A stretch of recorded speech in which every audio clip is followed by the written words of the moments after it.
Hi, I'm Marlene with Financially Healthy, all one word. I hope you like my videos. I have a number of them. Please make sure to watch them, and it's to make you more of enjoying life, not stressing about it. We have a lot to stress about right now, and what we want to do is make life a little less stressful in one area of your life, and that would be in your finances. And today we're going to talk about 5 savings techniques. And even we're going to get a little, into your head too. And we want to know, uh, you want to spend less than you make. And you want to try to put at least 25% if you can in your savings. If you can only do 1%, then you might be able to see, well, I can cut back on this or that. Maybe I get that up to 10%. Maybe I get it up to 25%. But this is after you have your emergency fund, which hopefully you funded with your tax refund because you got one. Maybe you did, maybe you didn't. Spend less to pay off debt. That's our number one. If you spend less, you can, of course, you have that emergency fund. And as we're seeing in today's time, it looks like there might be some people without any job or unpaid leave and things like that, or if they're in the gig economy, meaning they drive Uber or DoorDash or something like that, those jobs might pick up. But, if you can't do them, if you're not well or you just, you don't have a side gig or you don't have a babysitter, then you can't do them. Okay, so pay off your debt.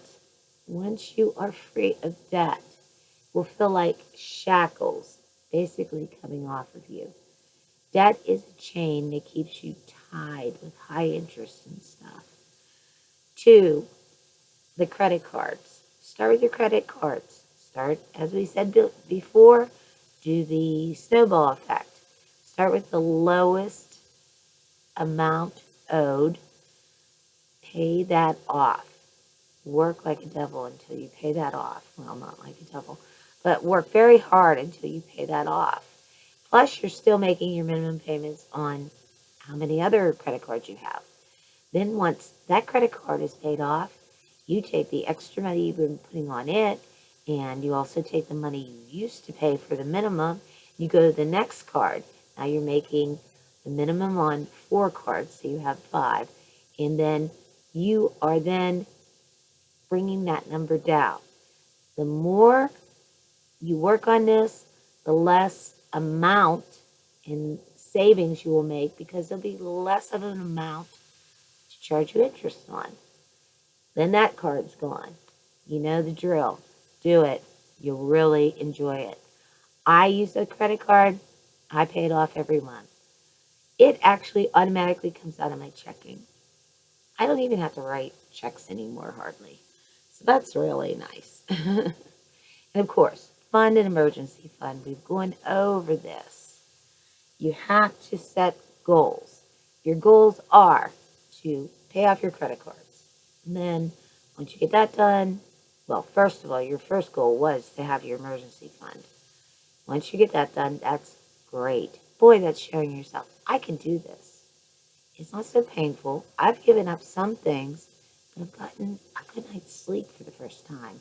Or I'm excited to be down to 4 credit cards or 5 that I'm making payments to every month. And another one is to have pay yourself first and increase your savings. This is after you have your emergency fund. 1. After you've paid down your debt, it makes no sense to have to make 2% interest, and you're paying 18, 16, 25% interest on your credit cards. Don't miss a payment on one credit card because even if it's one of your 5, that will go and they will know about it on these other 4, and your interest rate goes up on all the other four too. Because now you're not that great of a risk. So they're going to make life hard. Remember what I said in the last video? Call your credit cards. Tell them what you're doing. I'm trying to pay you off. I need a little help. I need you to reduce my interest rate. Could we get it down to a single digit as opposed to a double digit? That might be asking a lot, but the worst they're going to say is no and maybe counter with another offer. Well, instead of 25, we can bring it down to 15 or 11. No is not a bad word. No won't hurt you. It's just not one of those words that will really hurt you. Well, unless, like I said before in one of my videos, if you needed a life-saving procedure, then yeah, that might hurt you. But it's not life-saving procedure that you need. You need a credit card interest reduction. And it's okay. Hey, give them a call in a week later and say, hey, look, I've been doing good. I want a credit card interest reduction. I like your credit card, but once I get it paid off, I don't know if I'm going to keep it because you wouldn't work with me when I needed you the most. But of course, even after you pay your credit cards off, you leave them open. You just don't use them anymore, or you use them to test out if you can use one, test out if you can pay that at the end of the month. Don't go crazy. That leads us to the next thing, big purchases. Ah, how many times have you made a big purchase and then you regretted it? I have done this. I have rentals. I will sooner go into a house and take a look at it, and I'll throw a number out. It's lower, probably isn't going to get accepted. Well, you know what? A couple times it got accepted, and I didn't even really want the house. But, you know, I made the best, you make lemonade when you get lemons, and I fixed them up nice, and I just recently sold one. Now I'm down to a couple rentals, and that's one of the streams of my income. Rentals, interest income, believe it or not. I'm not in the market at present, which seems like a good thing right now, but I did miss out on a lot of profits. But I'm getting up there in age. I don't have 40 years to make this up, That would make me 98. And goodness, that would be old. Okay, so retirement, maybe you're young and watching this and saying, boy, one of my goals would be to retire early. Wow, yeah, that would be great. What about one of my goals would be to retire ever? Because a large amount of seniors depend on only Social Security for their retirement. And a large amount of our seniors are taking choices that they shouldn't have to take. Do I get a prescription filled or do I eat? Pay my rent? You know, it's hard to believe, but that's the way it is. Sometimes, you know, they didn't have any savings, or what little they had, they've already went through because we, as myself, as women, we're living longer, and, it's just one of those things. And also, speaking from experience, skilled nursing facilities and assisted living are astronomically expensive. And sometimes you'll want to keep your parent at home. And sometimes you will have to use your own money to do that. Or take a sabbatical or cut back on hours so that you can be part of that plan to actually even make that feasible. And it's a hard truth that people who do not save for retirement, the earlier you can start, the better you will be. If you started saving for your retirement right now and you were 22, you have Even if you only saved for 10 years, you would have more than the person who started at 32 and putting more money into it. That's the power of compounding. I know interests aren't through the roof this year, but that's another stream of income. I get interest income. Hey, it's something I don't count on, but there's CDs and things like that. And also, that brings me to another point. It just happened today. Keep an eye on your banks. My bank sends me one statement for one account, um, paper-wise. And so I also, every other account is online and I can get to it in a matter of moments, and pull it up, double check. And when you're putting money in your account and they give you that little slip back, ask them to write your balance of of that account on the bottom with the money you just deposited. Because I've had that mistake happen before where they didn't. I deposited $900. Shouldn't do a round number, which I did learn that. And I went online and it wasn't showing up, and it shows up usually instantaneously. And so I called the 800 number, and it had been 2 days since I had deposited it. And I said, hey, I deposited $900 on this date because I have my receipt. And at that time, I wasn't asking them to write my balance at the bottom. And she said, oh, well, let me look into that. Well, 20 minutes, she comes back later and goes, well, the good news is, yes, you did deposit it. And no, it wasn't credited to your account, but it wasn't credited to anybody's account. I'm like, how is that good news? So you had $900 that was unaccounted for, and you didn't look into seeing why that $900 was unaccounted for and maybe whose account. So banks make mistakes. And today, I have a money market fund, and I had spoke to the teller, and because we don't seem to have designated people to speak to at that bank, which, if it wasn't so close, I probably wouldn't bank there. Um, and I spoke to her and I asked her, I said, you're paying 0.15 on my money market fund when I'm used to getting, 0.19.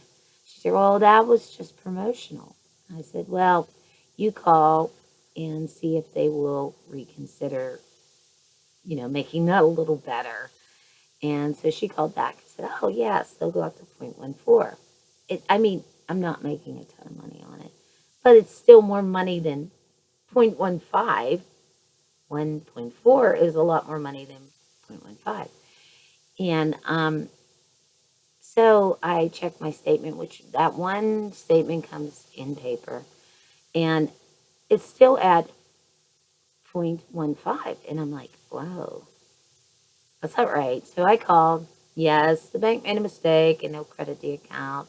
It's good through two people, so I'll, call back in a couple days just to double check. I'm like, well, no, I'm not going to.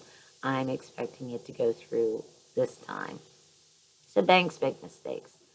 That's why I always say, hey, can you write my balance at the bottom of that? Because I really want my balance written at the bottom of that. So I know what my balance is in my checking. If it's going in my checking, I know what my balance is in my savings and things like that.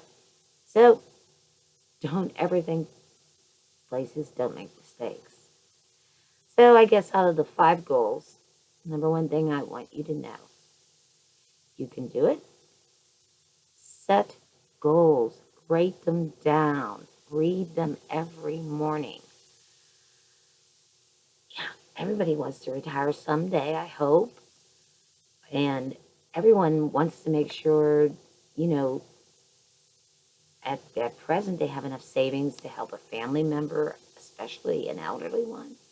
Elderly's not a word, an older adult American, or mother or father. And believe you me, those assisted living and nursing homes are terribly expensive. And heaven forbid if you have two parents in them at one time. I'm talking a few years ago. I did not have two parents in it at one time, but was speaking to a woman in an auction who did. Her two parents rented at one time, and she was paying, I mean, I hope you're sitting down, $18,000 a month for their care.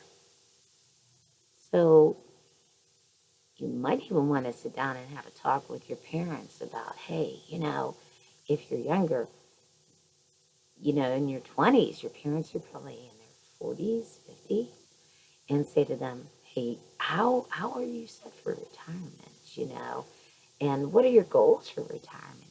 It would make a nice bonding conversation. A lot of times we don't ask them what they want and where they want to be. Now, my parents, they got to travel extensively. My brother works for an airline and gets free flight for his mother and father, not his beloved sister. Um, and they got to travel. And they were, I know my dad, my mom's not a crazy traveler. She doesn't really, she'd rather stay home. But I know my dad, those were the best years of his life. And God bless him. I'm so glad he had them because he had saved up for his retirement. He should have enjoyed it. And that's, he also got to swim at healthcare, not healthcare, but a YMCA for 17 years after his retirement every day. And it just, it was, he told me, sat me down, he said, hey, Mar, although my name's Marlene, and please like and subscribe to my channel. It's new. I'm doing my best. And just trying to help you out with some of the life lessons I've learned. But he said, hey, Mar, I hear your brothers talk about how they feel better or they don't feel good when they don't exercise. I feel that way when I don't swim. I said, yeah, Dad. I said, it's the endorphins in your brain. And I said, and it's also communicating with people your age and getting out, seeing people and having a good laugh or whatever. And just not sitting home alone. And so think of your retirement, think of your parents' retirement, set goals. Write these goals down every time. You have your emergency fund, hopefully. You are going to wait on large purchases. You are going to save for retirement or start saving or contribute more to your retirement. Um, you are going to pay closer attention to your savings, and you're just pretty much going to automate that, and you're going to pay yourself first. So you have savings. This is after you have your emergency fund, paid off your debt, and such.